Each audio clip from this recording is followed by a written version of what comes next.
पाठ 7 हाँ में हाँ। एक राजा थे, राजकाज से थक गए थे। एक दिन दरबार में मंत्री से बोले, मंत्री जी, सोचता हूँ हम लोग गंगा स्नान कराएं। राजा की बातें सुनते ही मंत्री जी चट से बोले, बहुत शुभ विचार है महाराज। आपके पूर्वजों ने तो कई बार गंगा जी की यात्रा की है, अवश्य चले जाएं।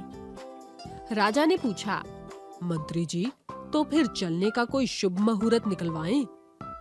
मंत्री बोले, मुहूर्त की क्या बात महाराज, सबसे बड़ा मुहूर्त तो इच्छा ही है।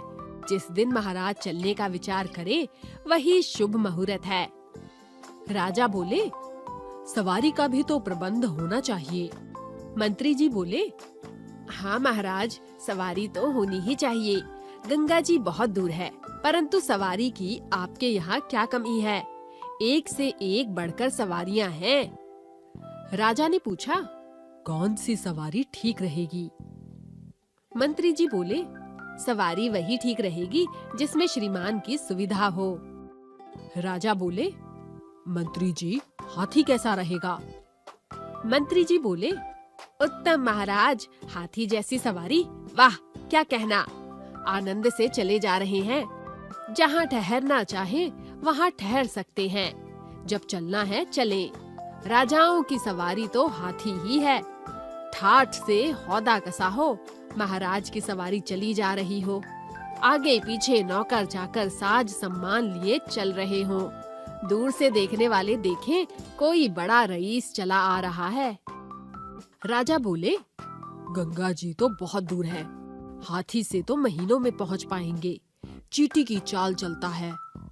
मंत्री ने उत्तर दिया, सो तो है ही महाराज, हाथी से ज्यादा सुस्त जानवर कोई दूसरा नहीं।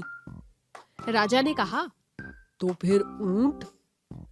मंत्री जी बोले, ऊंट ठीक है महाराज, उत्तम सवारी है। कोसों की मंजिल एक दिन में पूरी करने के लिए ऊंट से बढ़कर और कोई सवारी नहीं। राजा बोले, परंतु कई दिनों का खटराग है, ऊंट पर बैठे बैठे कुबड़ निकल आएगा, कमर तो टूट ही जाएगी। ऊंट बलबलाता भी बहुत है। मंत्री जी बोले, छोड़िए भी ऊंट की, कमर दुखने की बात तो है ही, आपका पेट भी हिल जाएगा। ऊंट भी कोई सवारी है, ऊंट और गधे में अधिक अंतर नहीं। राजा ने कहा, मेरी समझ में घोड़ा ठीक रहेगा। मंत्री जी ने कहा, हाँ महाराज, घोड़ा बिल्कुल ठीक है। मैदान हो चाहे पहाड़ हो, घोड़ा सब जगह चला जाएगा। वीरों की सवारी है और सबसे शानदार भी। जी चाहे जहाँ रुकिए, जब चलिए, घोड़े की दुल की चाल का क्या कहना है? राजा बोले, पर एक बात है, घोड़े पर घंटों बैठना तो कठिन है, कायदे से बैठना पड़ता है। मंत्री जी बोले, सो तो है ही महाराज, काठी और काठ को एक समान समझिए। धूप अलग से लगे, पानी से भी बचाव नहीं, मनमौजी जानवर है, जाने कब किस खाई खंदक में पटक दे। राजा ने पूछा, मंत्री जी, पालकी कैसी रहेगी? मंत्री जी बोले, पालकी का क्या कहना है महाराज, यह तो राजा की सवारी है। राजा बोले, परंतु पालकी में बैठकर गंगा जी में स्नान के लिए जाने की बात कुछ जचती नहीं, लोग हंसेंगे तो नहीं?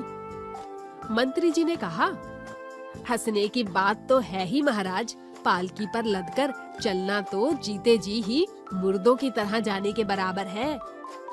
राजा ने कहा, तब तो कोई सवारी ठीक ही नहीं बैठती। तो फिर मंत्री जी, गंगा स्नान के लिए जाने की बात रहने ही दें। मंत्री जी बोले, उत्तम विचार है महाराज, घर में ही सब आनंद है। कहा भी गया है, मन चंगा तो कठौती में गंगा। राजा ने कहा, हाँ, फिर तो यही तय है, कौन इस यात्रा के पचड़े में पड़े।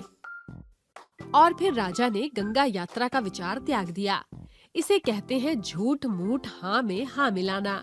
बच्चों, तुम इस आदत से बचना।